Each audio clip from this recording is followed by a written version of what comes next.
Well guys, ये है Kalmar और मेरे पीछे जो बिल्डिंग आपको नज़र आ रही है ये कासल है, कालमार स्लॉथ, एक one of the historic place in Sweden.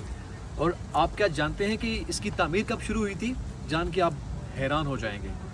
1544 में डिसाइड हुआ कि किंग जो गुस्ताव है, स्वीडिश पार्लियामेंट ने ये डिसाइड किया कि उसको बनाएंगे। वेरी नेक्स्ट ईयर 1545 में ये बनना शुरू हो गया। ख़ास बात क्या है कि उन दिनों में जो जंगें हुआ करती थी वो समंदर के ज़रिए फ़ौजें इन्वेड किया करती थी। तो ये लुक है, ये सारा पानी है, वाटर है, और इसके अंदर उन्होंने इसको बनाया ताकि दूर से आने वाली फ़ौजों को दूर से डिटेक्ट किया जाए और उनको वहीं पे इनकाउंटर किया जाए। वो ज़माना अनरेस्ट था, बहुत जंगी हो रही थी इस एरिया के अंदर। तो डेनमार्क, स्वीडन और नॉर्वे ने डिसाइड किया कि हमें अपने जंगी हिकमत अमली के तहत अपने आप को डिफेंड करने के लिए एक ज़बरदस्त किस्म का कासल चाहिए। अंदर तोपें, फौजी सामान सब कुछ है, वो भी आपको दिखाएंगे। लेकिन हैरानगी की बात यह है कि हमारी जो अपनी बड़े सगीर की हिस्ट्री है, definitely is a long back, लेकिन हमने जो आज तक अपनी किताबों में पढ़ी है वो 1897 की जंग आज़ादी, उससे पीछे भी है चीज़ें हैं। लेकिन ये 12वीं सदी लिखा हुआ है कि 12वीं सदी से ही अनरेस्ट था, तो ये लॉन्ग बैक। तो अच्छी बात ये है कि इन्होंने इसको प्रिजर्व किया हुआ है ताकि हिस्ट्री के साथ लोग जुड़े हैं। तो आपको दिखाते हैं कि किस तरह से जंगी हिकमत अमली के तहत इन्होंने अपने आप को सेव किया, जो कि एक हिस्टोरिक रियलिटी है। शायद इसी कासल के अंदर एक चर्च भी है, जिसके बारे में अभी कहा जाता है कि यहाँ पे अगर किसी ने भी शादी करनी हो तो उसको कम से कम 1 साल पहले यहाँ पे एडवांस बुकिंग करानी पड़ती है, चूँकि एक हिस्ट्री से जुड़ा हुआ ये कासल है। आइए कुछ मनाजिर बाहर के दिखाते हैं। ये देखें तोपें। पुराने वक्तों में जितनी भी जंगें हुआ करती थी वो ऑब्वियसली उनका एक बड़ा हिस्सा पानी के ज़रिए हुआ करता था, और ये बड़ी बुलंदी पे हुआ करता था। इनफैक्ट 6-7 सदियाँ पहले की बात करें तो ये बहुत हाइट थी। अभी शायद चूँकि इतना टाइम गुजर गया हुआ है तो हाइट वो वाली कभी बात नहीं रही। तो दूर से देखकर फ़ौजें जो इन्वेड करती थी उनको दूर से ही कह लें कि पहले देखना और फिर रोकने की कोशिश करना। और वैसे हमने भी थोड़ी बहुत वहाँ पे वॉक की या फिर मॉडलिंग की इन तोपों के साथ। लेकिन ये बहुत दिलचस्प एक टूर था मेरा और दोस्तों का। तो उस ज़माने में स्कैंडिनेविया के लिए ये वाला कासल बहुत बड़ा एक कह लें कि ब्लॉक करता था आने वाली फ़ौजों को जो दूसरे मुल्कों से आके इनके ऊपर, क्योंकि उस ज़माने में कहा जाता है कि बहुत ज़्यादा जंगी हो रही थी, और ये कला बनाया गया ताकि फिर स्वीडन को वो महफूज बनाया जा सके।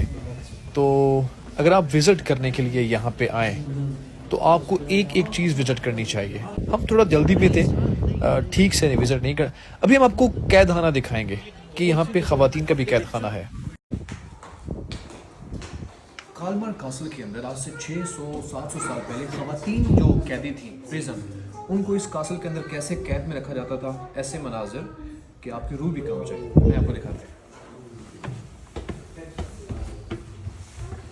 आज के दौर में पूरा यूरोप ही सिविलाइज्ड है, लेकिन इनकी तारीख जो है आज से 5-6 सदियाँ पुरानी इस कदर खौफनाक और दिल दहला देने वाली है कि इमेजिनेशन भी पॉसिबल नहीं है। ये देखिए, ये ख़वातीन है, गर्दन पे हैवी जो है वो पत्थर बांध के लगातार उनको इस कंडीशन में रखा जाता था।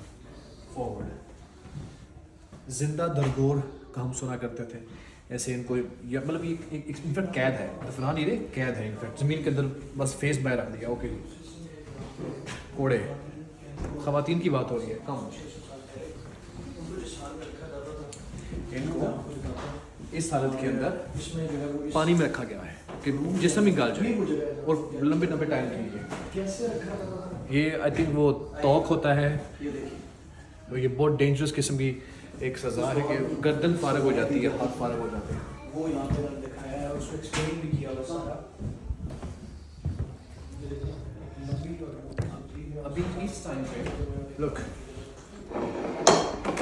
ये एग्जैक्टली 5 सदियों पुराना लॉक है इस डोर का, जो कि उन्होंने बिल्कुल उसी कंडीशन में रखा हुआ है।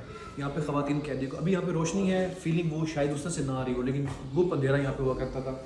ये कह लें कि उनके सोने की जगह थी, घास के ऊपर इनको सुलाया करते थे। अंदर फर्दर जगह है, बड़ी खौफनाक सी है, इसको है उन्होंने बंद किया हुआ है। तो ये आज के दौर में बड़ी सिविलाइज्ड है। आज से 500 साल पहले यहाँ पे सिविलाइजेशन का कोई नामो निशान नहीं था। बड़ा जुल्म हुआ है इनकी तारीख के अंदर भी, लेकिन अच्छी बात यह है कि इन्होंने सीखा है।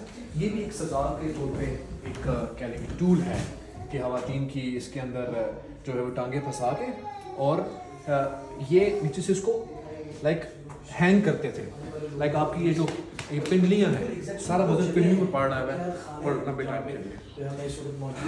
हिस्ट्री है, सिखाती है नहीं सिखाती, अच्छी बात है कि उन्होंने सीखा हिस्ट्री से, यूरोप ने सीखा है अपनी हिस्ट्री से। और आज यहाँ पे खातून को ऐसा भी करना जो है वो इतना बड़ा जुर्म है कि आपको जेल में डाल देंगे। ये अच्छी बात है इन्होंने सीखा है। यही चीज़ें उनको भी सीखनी पड़ेंगी जिन कंट्रीज़ के अंदर सिविलाइजेशन आज भी नहीं है। इसी कासल के अंदर कुछ जिक्र मेल प्रिजन का। इंसान की तारीख में इतना जुल्म हुआ है, आज की तारीख में हम इमेजिनेशन भी नहीं कर सकते, ऐसा सा जुल्म हुआ है। मैं आपको एक वीडियो कुछ इमेजेस दिखाने वाला हूँ, होप्स हो कि आप इसको इमेजिन कर पाए या ना पाए। ये नीचे एक जगह है, एक कैद खाना है और ये इतना ठंडा है, कहा जाता है कि यहाँ पे कैदियों को फेंक दिया जाता था।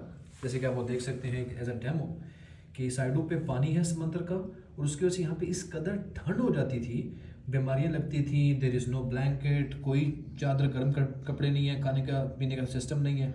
उसने खुद ही यहाँ पे ठंड के साथ अपनी ज़िंदगी ख़त्म करनी है वक्त के साथ साथ। ये इमेजिनेशन, आज ठंड के अंदर हमें ब्लैंकेट ना मिले सोने के लिए तो हम पागल हो जाते हैं।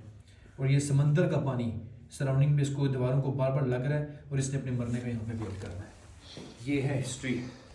थैंक गॉड के कुछ सिविलाइजेशन, कुछ नहीं ठीक ठाक सिविलाइजेशन आ चुकी हुई है। एनीवेज हिस्ट्री थी, आप तक पहुँचाना ये भी ज़रूरी था। किचन, और अभी आपको दिखाते हैं वो किचन जहाँ पे किंग अपनी फैमिली के साथ या फिर अपनी काबीना जिसे कह सकते हैं अपने मुशीरान के साथ बैठ के ब्रेकफास्ट, लंच या डिनर किया करता था। और ऐसा सैंपल उन्होंने खाने भी वही रखे हुए हैं, बर्तन भी, और एग्जैक्टली ये वही जगह और वही चीज़ें यहाँ पे दिखाई गई हैं। और ये है किंग का बेडरूम। जी हाँ, तकरीबन 6 सदियाँ पहले किंग एग्जैक्टली इसी वाले बेडरूम में और इसी बेड पे सोया करता था। इसमें कोई बनावट या कोई तब्दीली नहीं की, उन्होंने उसको एग्जैक्टली उसी ही शेप में रखा है जिसमें किंग आराम फरमाया करता था।